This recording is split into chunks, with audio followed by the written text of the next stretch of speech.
Okay, I'm underneath the F550 with the 4/100 transmission.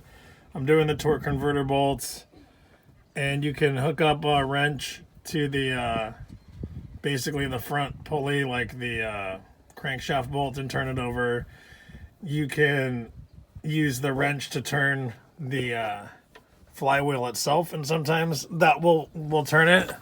But if your bolt is too loose and it actually comes undone, there's a way that you can do this without a flywheel tool or anything. It's just a screwdriver. So just one or two teeth at a time.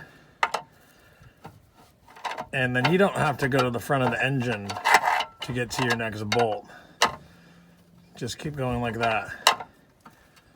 And then now my new bolt is right here.